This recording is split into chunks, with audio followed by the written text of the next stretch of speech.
Assalamualaikum warahmatullahi wabarakatuh. Alhamdulillahi rabbil alamin. Wassalatu wassalamu ala sayyidina Muhammad wa ala alihi wa sahbihi ajma'in. Wa qala Allah ta'ala fil Qur'anil Karim. Bismillahirrahmanirrahim. Ya ayyuhalladzina amanu taqullaha haqqa tuqatih wa la tamutunna illa wa antum muslimun. Shadaqallahul azim. Takdim wa ikraman terutama sekali kepada imam besar masjid dan kepada seluruh hadirin kaum muslimin dan muslimat yang dirahmati Allah Subhanahu wa taala. Izinkan waktu buat saya barang 15 menit ke depan ataupun 20 menit ke depan untuk menyampaikan mau'izah yang barangkali bermanfaat khususnya buat saya sendiri dan umumnya buat hadirin kaum muslimin dan muslimat yang telah berhadir pada pagi yang berbahagia ini. Adapun tema kita, ada 3 golongan kaum laki-laki ataupun 3 golongan manusia, kata Rasul, yang tidak boleh berjumpa dengannya di hari kiamat. Na'udzubillah, summa na'udzubillah. Jamaah yang dirahmati Allah, mari kita lihat sejenak seberapa pentingkah baginda Nabi besar Muhammad sallallahu alaihi wasallam kepada kita. Seberapa pentingkah kita kepada baginda Nabi besar Muhammad sallallahu alaihi wasallam. Puronyo jamaah yang dirahmati Allah,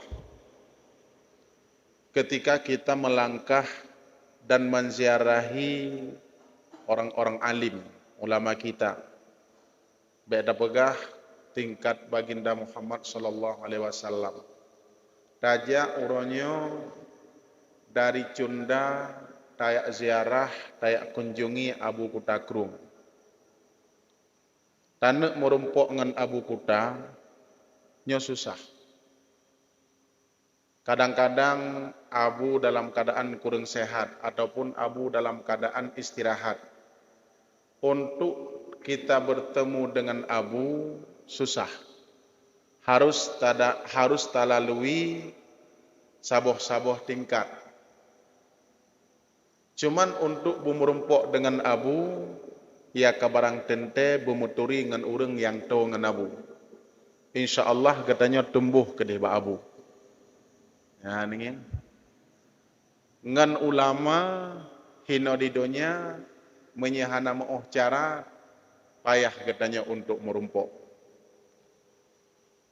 Bagaimanakah nanti di yaumil mahsyar ketika kita ingin berjumpa dengan Rasulullah?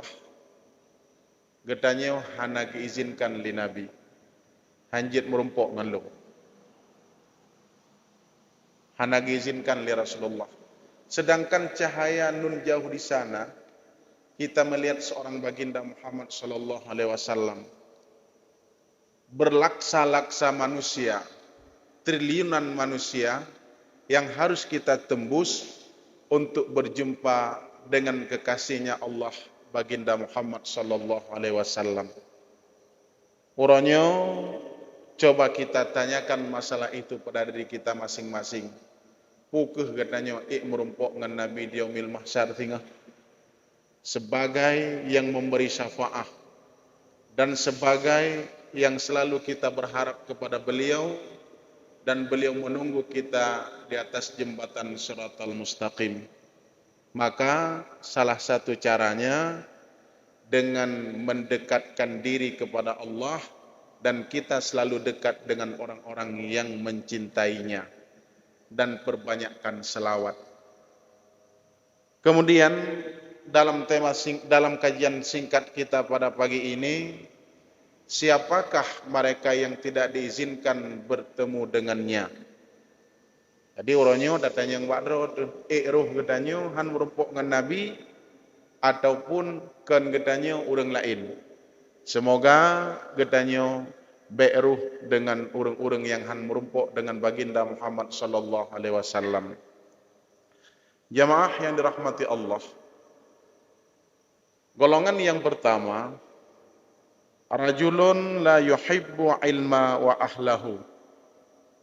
Seorang laki-laki yang tidak mencintai ilmu.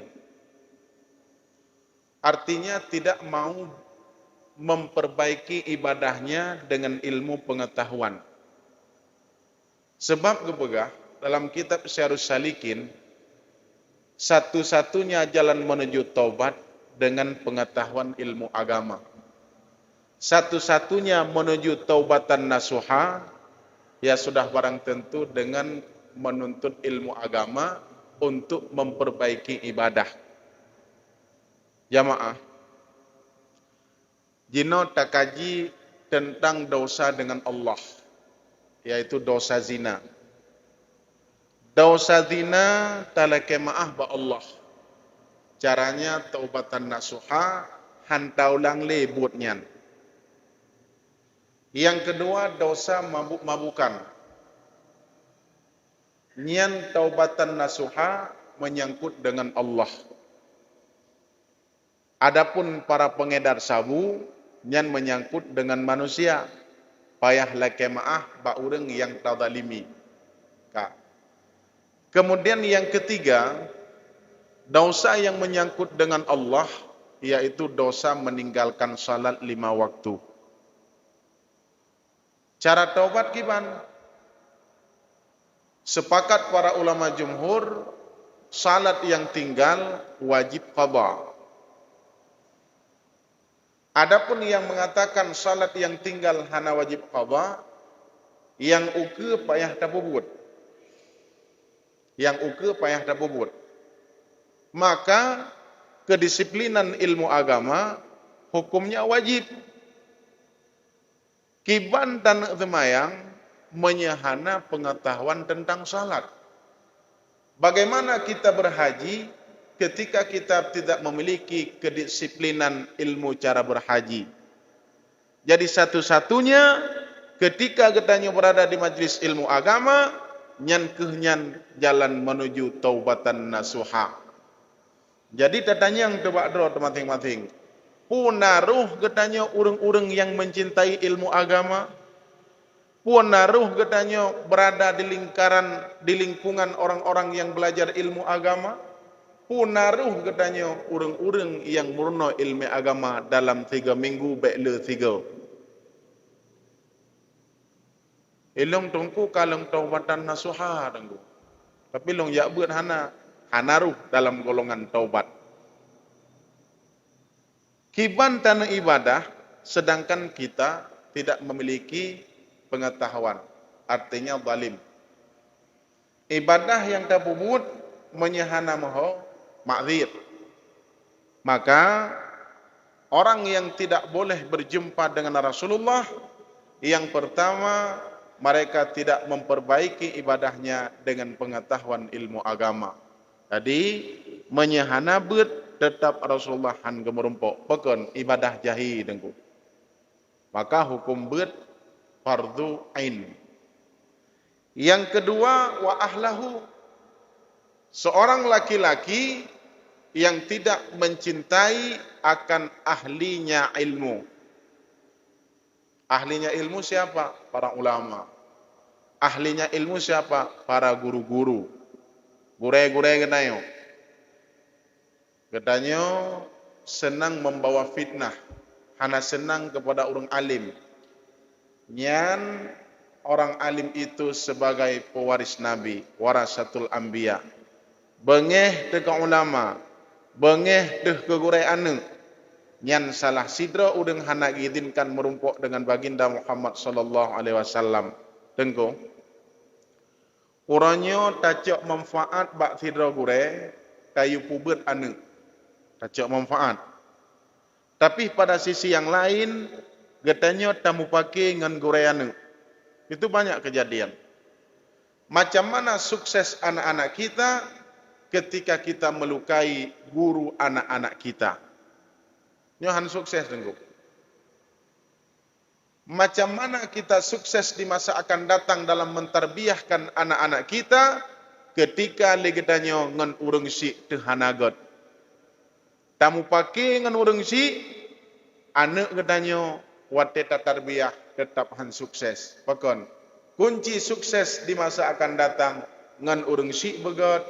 Kunci sukses anak-anak gedanyo di masa akan datang ngan gure anak begot.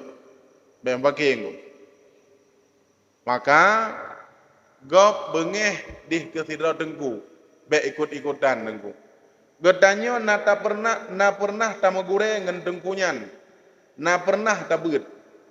Walaupun tungkunyo urang alimnyo saboh saah ganyan kejadian yang hanek ditolerir dalam agama, kejadian asusila ke dan kejadian yang memang haek diterimong dalam ulai gedanyo, yang tetap dia itu guru kita.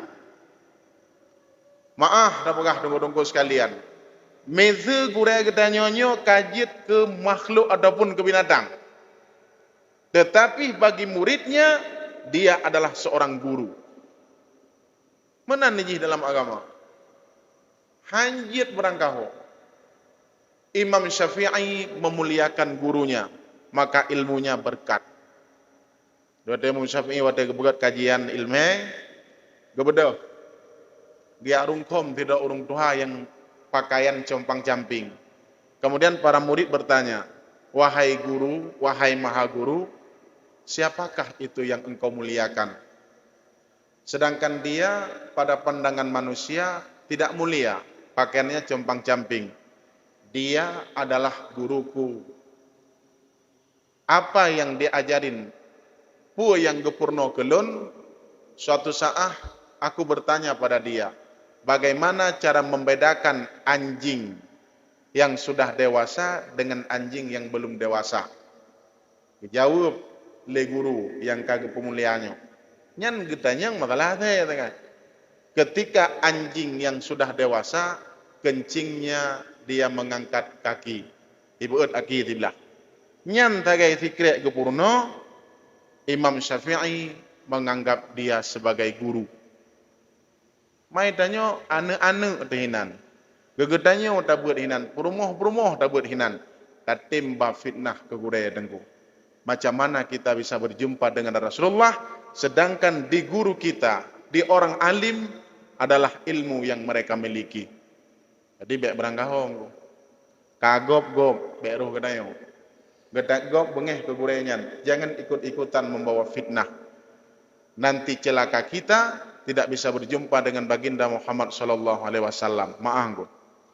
Orangnya kadang-kadang ngetren takkan ke ulama kadang. Kadang-kadang ada.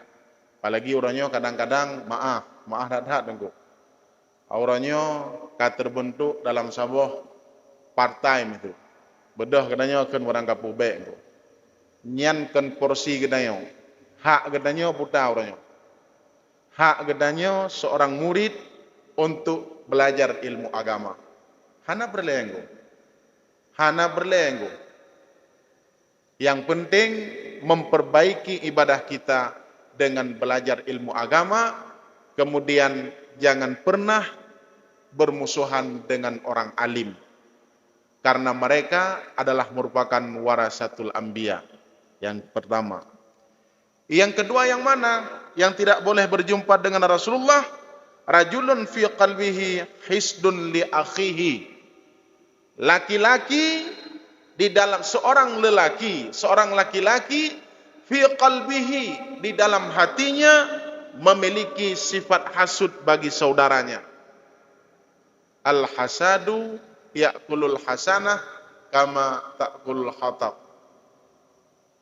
Orang yang memiliki sifat hasad akan memakan kebaikannya sebagaimana api memakan kayu bakar. Tengko hasad.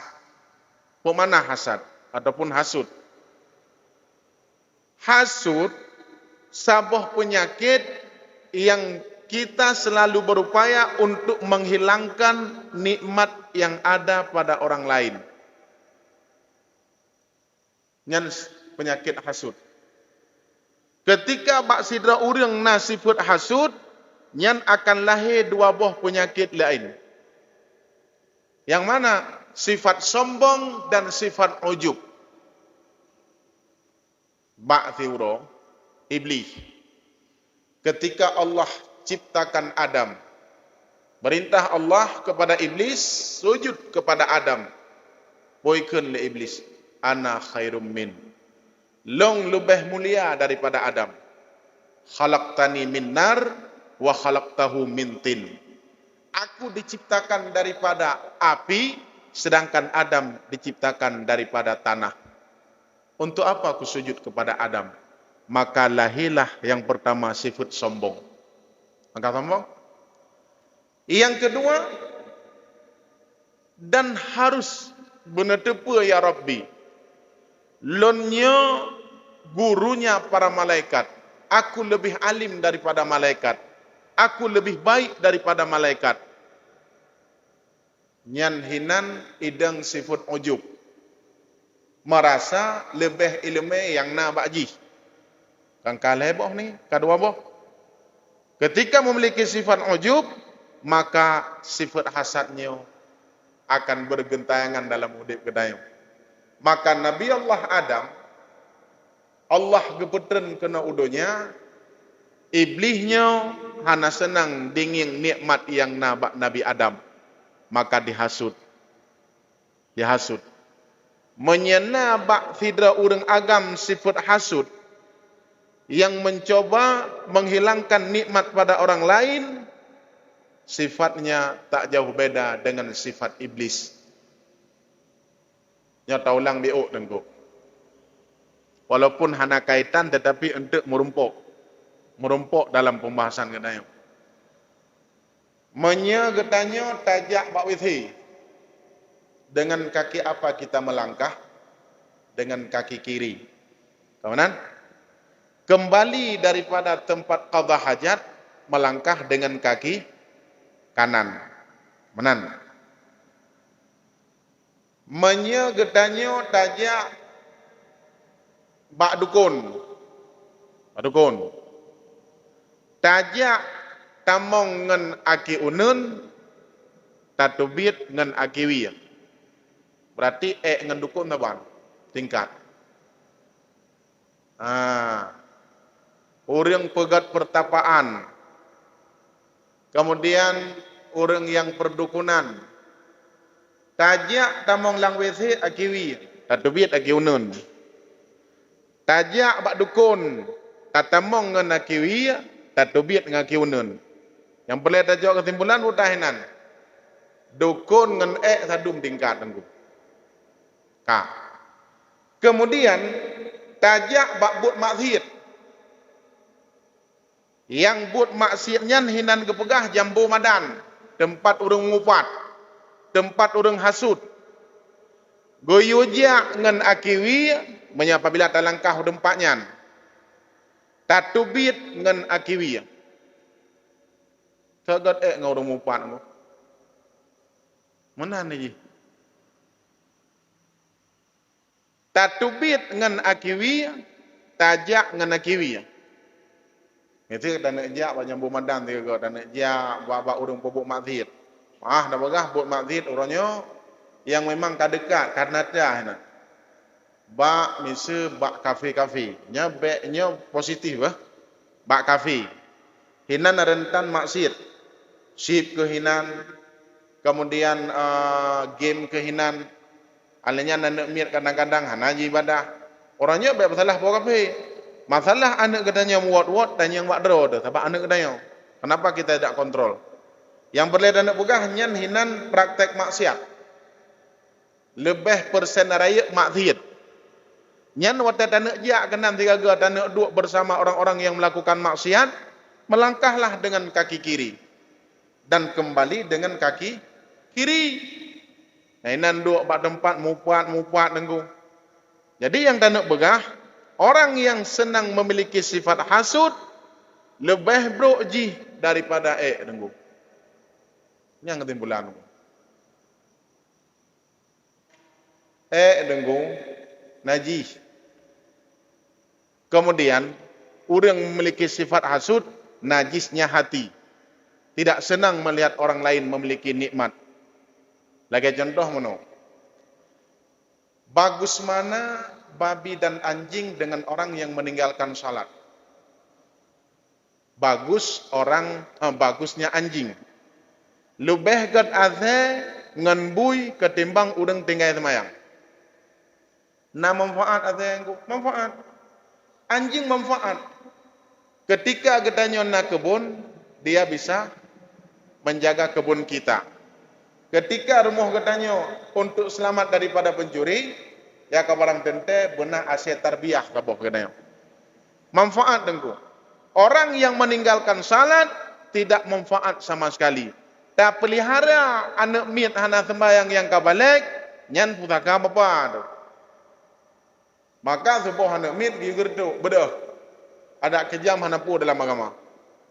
Yang berleda nak begah, anjing itu najis mughallabah. Azai najis mughallabah. Tapi suci apabila tepeh getanyo nah hukum sama.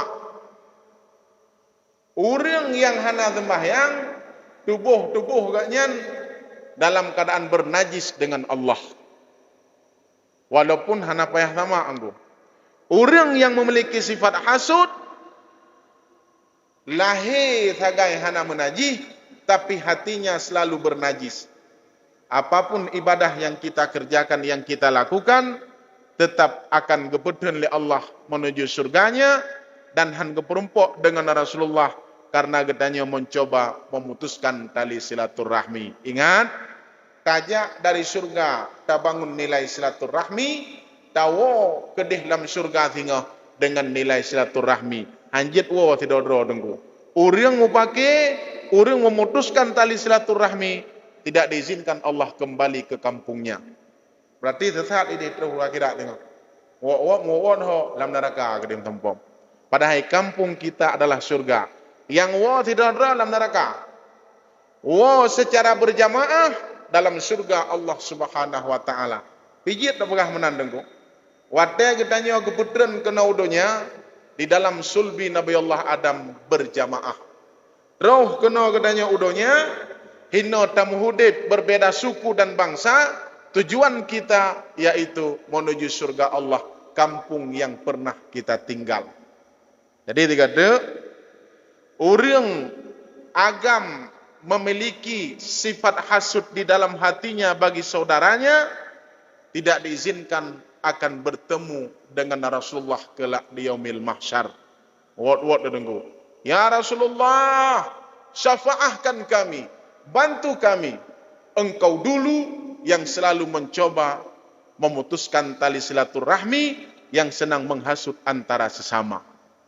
Pati tiga tu God daripada urang mupat. Kah. Yang kelih. Sebagai penutup, rajulun la yuhibbu abnahu. Seorang laki-laki, seorang ayah tidak mencintai akan anak-anaknya. Orangnya definisi sayang kana dengku, ma'arifatullah. Memperkenalkan akan Allah, nyan makna sayang kana. Sayang kana orangnya jak jok beut, jok ikula. Orang tua yang gagal ketika mereka mewariskan akan harta benda terhadap anak-anaknya. Orang tua yang sukses ketika mereka wariskan pendidikan agama terhadap putra-putrinya. Orangnya dengku, tak bedah lagi tanya, tak belo kedai kesau kana tu. Sayang dah kedai. Ibadah handa dome damita peng daripada harium tajuk kana. Tetapi hartanya hana manfaat ke gedanya di akhirat, tapi anaknya jid icok manfaat bak gedanya. Maka harta yang tertitip kepada anak, nyo menyehana tertitip pendidikan agama, dia akan gagal di masa akan datang, dan gedanya nyo sama dengan telah menciptakan permusuhan dengan baginda Muhammad sallallahu alaihi wasallam. Karena kenapa? Karena anak dan harta adalah merupakan fitnah. Fitnah. Jaga begot. Bek sampai gedanyo digolongkan dalam golongan dayus. Orangnya datang mayang, jalan-jalan haji umrah, tapi gedanyo digolongkan dalam golongan dayus. Dayus macam mana? Membiarkan anak-anaknya bergaul bebas.